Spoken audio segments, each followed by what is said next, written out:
Olá, a notícia está de volta com Paulo Scarfi, o presidente da Fiesp. Scarfi, ainda falando desse aspecto da desindustrialização, muitos empresários se queixam que o câmbio, a taxa de câmbio, que é o valor do real na comparação com o dólar, o real ainda está muito valorizado. E já até houve, durante o governo Dilma e Lula, uma perda de valorização do real.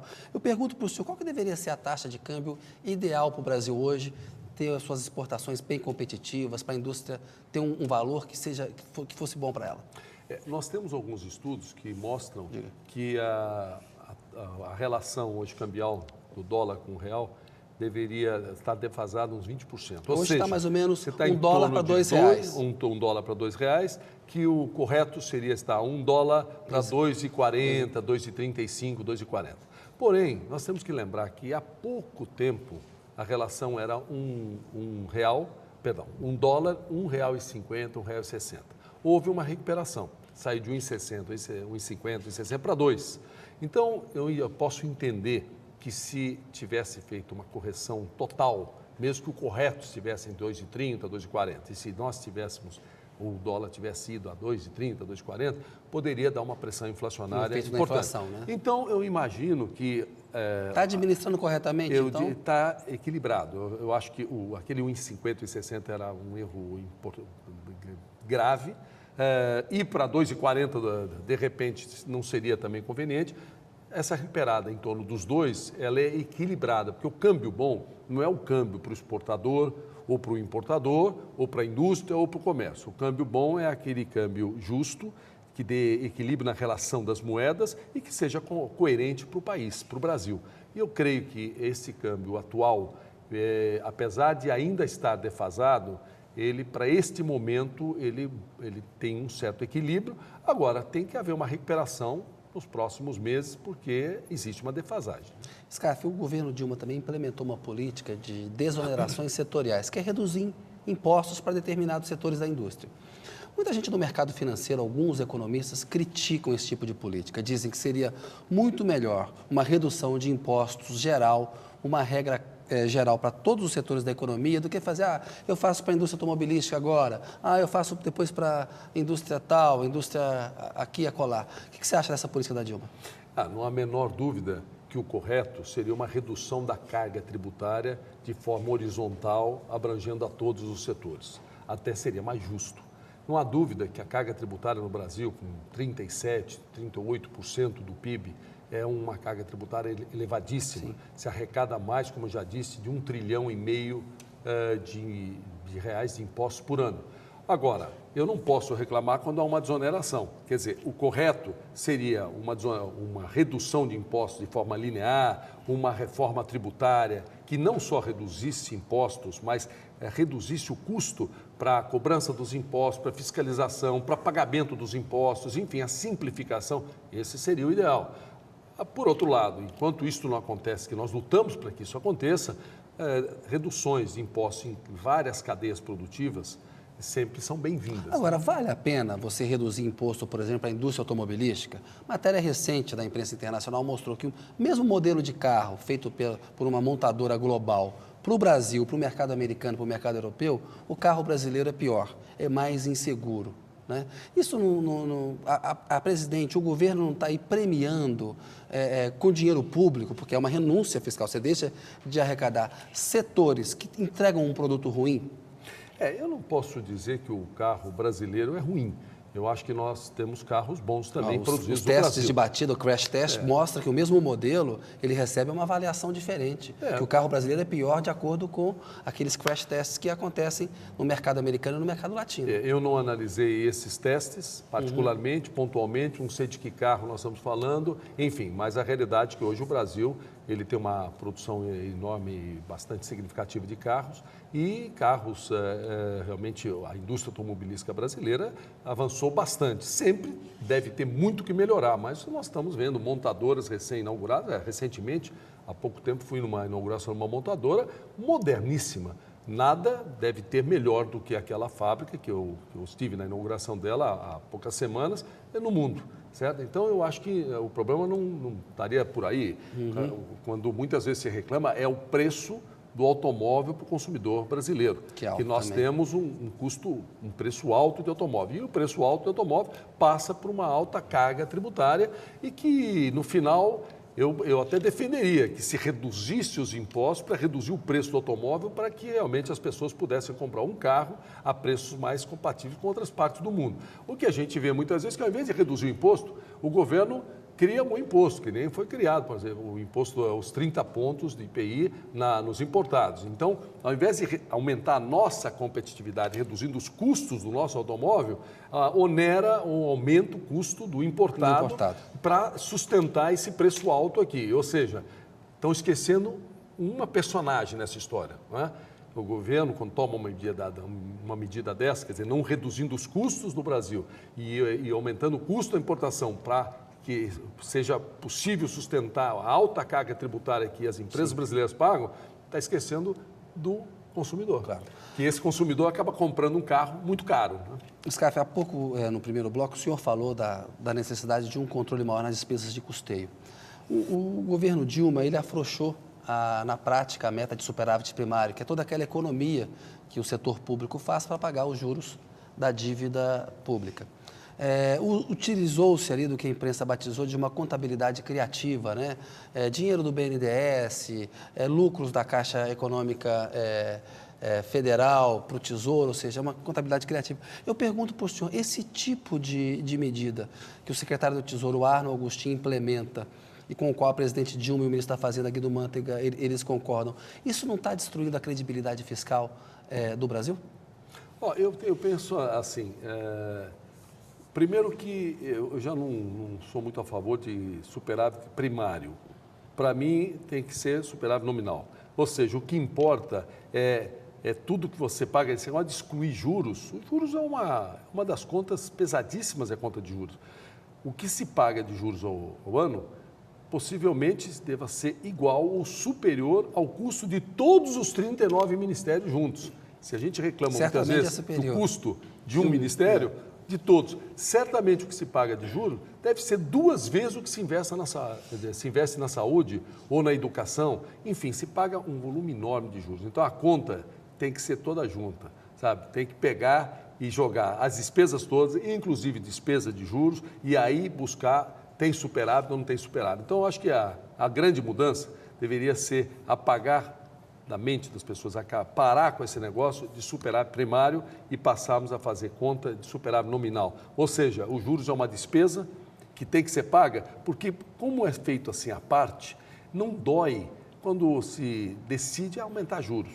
Quer dizer, uma dívida tremenda, aumenta 1 ponto de juros, uma taxa Selic, pode representar 20 bilhões de reais por ano a mais, mas sempre esse cálculo de juros é tratado à parte. E o lobby do mercado financeiro é muito maior para defender o pagamento dos juros do que investimento em educação e saúde, né, que é uma conta importante, o senhor lembrou.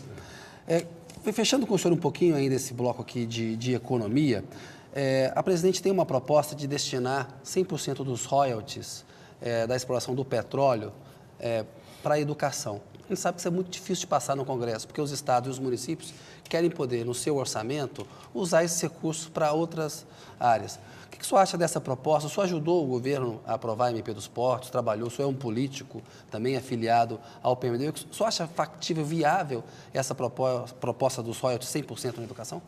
Olha, nós chegamos a defender isso, inclusive, porque no país não há nada mais importante do que a qualidade da educação. É através da educação que você dá oportunidade às pessoas verdadeiramente. Quando se fala em oportunidades iguais, a única forma de você dar oportunidades iguais à pessoa é pegar uma criança desde muito cedo, desde da pré-escola, desde o jardim, desde a creche, e você dá oportunidade, quer dizer, de pré-escola, você dá a oportunidade do ensino fundamental de qualidade, em tempo integral, boa alimentação, prática esportiva, o ensino médio de qualidade, enfim, está preparada, a escola pública tem que ter qualidade. Eu falo isso porque nós, como presidente do SESI e do SENAI, nós promovemos uma revolução do SESI e SENAI. Mas passa no Congresso, cara? Então, veja bem, você perguntou se isto é correto, é bom. Caso contrário, você corre o risco, se você não põe parâmetros para esse recurso que virá por conta do pré-sal e tudo, corre o risco de acabar aumentando despesas, virar custeio e no final o Brasil deixa de ter, usa aquelas reservas, esse grande patrimônio, uma finalidade mais e não importante. fica com um patrimônio que o maior patrimônio que um país pode ter é a sua gente. Então, investir na educação é o mesmo que dizer, olha, esse dinheiro é para investir no que a gente tem de melhor, investir na nossa gente. Então, eu estou de acordo com isso. Passar para a política aqui. O presidente do Supremo, Joaquim Barbosa, disse na última semana que os partidos políticos no Brasil são de mentirinha, que o Congresso Nacional é ineficiente, refém de uma agenda do Executivo. Como é que o senhor avalia essas declarações? O senhor concorda? Acha que os partidos no Brasil são de mentirinha, que o Congresso Nacional é ineficiente, que ele é muito refém do Executivo? Não, eu não acho que os partidos são de mentirinha e nem entendo que o Congresso Nacional ele pode ter seus problemas, como o Poder Judiciário, por exemplo. Nós temos no Poder Judiciário pessoas, excelentes brasileiros, não é? Mas, por exemplo, a morosidade não tem celeridade. Então, a segurança jurídica do país fica afetada, porque muitas vezes você tem um processo que você morre sem ter a decisão do seu processo. Isso então, é ineficiência. Isso é ineficiência. Então, nós temos que melhorar, mas tem que haver o respeito a todos os poderes. A Constituição brasileira dá a independência entre os poderes no Brasil, e nós temos 3 poderes, executivo, legislativo e judiciário, e tem que haver o total respeito à independência e ao fortalecimento dos 3 poderes. Eu lutaria para cada dia mais o Poder Judiciário estar sempre independente e com celeridade e forte, o mais forte possível, que é através do Judiciário, que é a pessoa física, a pessoa jurídica, enfim, o patrimônio tem proteção. As pessoas se protegem quando se são injustiçadas através do Poder Judiciário. Então é importante o Poder Judiciário independente, forte, como é importante um Poder Legislativo independente, forte, eficiente e o Poder Executivo também. Não tem dúvida que o Brasil é um país presidencialista. Então, o Poder Executivo, isso em todas as instâncias. Quer dizer, você vê nos estados, o Poder Executivo, ele se destaca. Na verdade, muitas vezes até não há, por exemplo, o próprio Poder Judiciário não tem independência financeira, depende do Poder Executivo, do orçamento do Executivo. Então, eu acho que o correto para o país é que realmente os poderes sejam cada vez mais fortalecidos, independentes. Isto é muito bom para a democracia e muito bom para o país. Scarf, o PMDB, o seu partido, dá apoio ao governo Alckmin na Assembleia Paulista aqui. Para 2014, o PMDB, o senhor é um dirigente do partido, deve apoiar a reeleição do Alckmin? Deve fazer uma aliança com o PT, por exemplo, ficar com a vaga de vice numa chapa encabeçada pelo PT? Ou deve lançar um candidato próprio para o governo de São Paulo no ano que vem? Não, o PMDB tomou uma decisão que terá candidato próprio nas eleições de 2014 a governador. Tem como meta não só o Palácio dos Bandeirantes, o PMDB de São Paulo, mas também aumentar a sua bancada de deputados estaduais, que hoje são 5, e a sua bancada de deputados federais, que eleito é apenas um, que são uma bancada de 2 deputados, somente um eleito. Na verdade, eu quero lembrar que o PMDB de São Paulo chegou a ter 42 deputados estaduais, e hoje tem 5, e chegou a ter 28 deputados federais, tem hoje um eleito e 12 bancadas. Então, o objetivo do PMDB em 2014 é ampliar suas bancadas estadual, deputados estaduais, federais e o governo estadual também. O senhor será o candidato do PMDB ao governo do Estado ou ainda isso não está decidido? Há uma possibilidade de o Gabriel Chalita, que disputou a prefeitura no ano passado, também entrar nessa disputa? Ou está fechado que será o senhor? Não, não existe candidatura nenhuma esse ano. As candidaturas vão ocorrer só em 2014. O que tem de decidido no PMDB é que terá candidato a governador. Isso é uma decisão irreversível.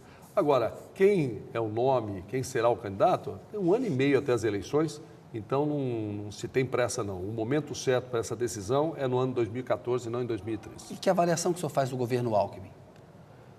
Eu creio o governador Alckmin, eu até o conheço há muitos anos, é uma pessoa de bem, uma pessoa que ele procura acertar. Aliás, eu acho que nenhum governante assume o governo para errar.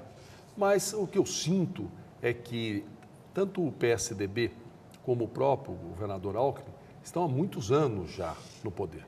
Então, o PSDB em São Paulo são 20 anos que está no governo de São Paulo. O governador Alckmin, se somar o tempo de vice-governador e de governador, deve dar uns 16 anos já. como ou governador ou vice-governador. E, lógico, que existem questões do Estado que muitas vezes são problemas. Você pega algumas questões do Estado que, se você pegar um jornal de hoje e mudar a data e pôr a data de 10 anos atrás, você está lendo, o problema é parecido. Então, tem muitas questões que não foram bem resolvidas ou não estão sendo resolvidas. Então, a necessidade de uma renovação se faz. Você, quando faz do mesmo jeito, o resultado é igual. Quando você faz de forma diferente, o resultado é diferente. Se existem problemas no Estado, na área da educação, na qualidade do ensino nas escolas estaduais, na área da saúde, na área da segurança, problema gravíssimo, na infraestrutura do Estado, nós temos projetos que estão aí há 20 anos. O próprio Rodoanel é um projeto de 90. Sim. 20 anos depois tem 40% pronto. Despoluição do Tietê. Eu creio, o metrô, enfim, a travessia Santos-Guarujá, Tamoios, a duplicação de Tamoios, que está sendo feita uma estrada paralela, mas também todos esses são projetos de 20 anos. Então, eu creio que, não tenho dúvida, que uma renovação, uma oxigenação é conveniente, independente de todo o respeito que eu tenho pelo governador Geraldo Alckmin. O senhor tem aparecido em peças publicitárias do sistema SESI-Senai. Muitos críticos do senhor no PMDB falam que isso é uma vantagem que o SCAF está tendo aí, porque na prática isso equivale a uma espécie de pré-campanha para o governo de São Paulo. Como é que o senhor responde a esse tipo de crítica? Eu não tenho o que responder, porque na verdade isso não é uma verdade. Isso quem fala isso não está falando coisas coerentes. Por quê? Eu, em 2005, era presidente do SEBRAE. Um dia, uma agência de publicidade que fazia serviço para o SEBRAE falou: presidente, você aceitaria participar de uma campanha nossa e tal? Eu falei: olha, se for ajudar, estou à disposição. E participei, o resultado foi muito positivo. Inúmeras empresas, Ford, Casas Bahia, inúmeras empresas nacionais e estrangeiras usam essa figura do presidente, ser um interlocutor, sim, dando credibilidade, principalmente dependendo do tema. Por exemplo, nós tivemos uma campanha recente do SESI-Senai, que foi mostrado o SESI-Senai, e havia uma preocupação de linkar o SESI-Senai à indústria, porque pesquisas mostravam que muitas pessoas achavam que SESI e Senai é ligado a governos. Muito bem, o presidente da Fiesp, que representa a indústria, que é também presidente do SESI-Senai, ele chegar no final desta campanha e na assinatura dizer: olha, isso tudo que vocês viram, isso que vocês conhecem, esse 1 milhão de alunos por ano do SESI-Senai, escolas, ensino de qualidade, formação profissional, faculdades, isto é da indústria, entende? Quem é que poderia ter melhor, vamos dizer, credenciamento para falar que isso é um serviço da indústria? Então, essa participação, isso é uma análise bem técnica, é feita pela agência, e todas as campanhas do SESI-Senai são aprovadas nos conselhos deliberativos, todas por unanimidade, e quero lembrar que o Conselho Deliberativo do SESI-Senai é composto não só de empresários, mas também de representação de trabalhadores, de governo estadual, de governo federal. Então, quem fala isso está falando bobagem e não é uma coisa nova, entende?